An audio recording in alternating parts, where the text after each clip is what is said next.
আমরা এখন বুঝতে পারছি সোহামণি একটা পাতনগর নাটক ছিল। তাছাড়া প্রথম দিন থেকে সে আমার কথাগুলো কল রেকর্ড কেন করছে, কল রেকর্ড করে সে মনে করে আমার কাছে রাত কাটে, এখন একদিন থেকে গিভেন্টে কেন দাবি করতেছে। এখন এটা অবশ্যই পাতানো নাটক ছিল তার, কারণ তার পেছনে আমার কিছু অফিসের যারা চামচ, আমার খাত চামচগুলো, তারা আমার অফিসের কাছে তারা দিকে তাকে নিয়ে সাংবাদিক সামনে নিয়ে গেছে। আজকে আপনাদের সামনে দুটো কথা বলে, সেই সোহামণি আগে যে 2 মাস আগে কয়টা লোক চিনতেছিল, সে বড় বড় কথা বলছে। আজকে আপনাকে যে আলম তুমি ভালো হয়ে দাও, এটা আছে উঠেছে, তোমাকে কে চিনতেছিল?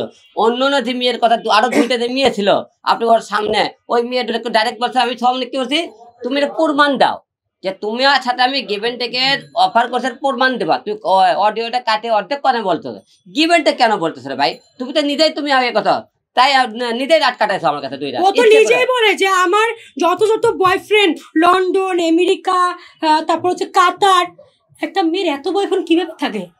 আমাদের একটাও খুঁজে পাই না। ও আরেকটা কথা উনি কালকে একটা কথা বলছিল যে আমার যে লাভলি থেকে 500 টাকা দিয়ে আমি নিয়ে আসি, আমার নাকি কথা বলাই, 500 টাকা 1000 টাকা আলম নিয়ে আসে কথা বলাই, যে 500 টাকা 1000 টাকা কথা বলতে আমার বিকাশে অল টাইম 20-30 হাজার টাকা বিকাশে আপনাকে অ্যাকাউন্ট দেখাইছিল। আচ্ছা কেন আমরা কি এত সস্তা 500 টাকার জন্য আপনার কথা বলতে আসবো?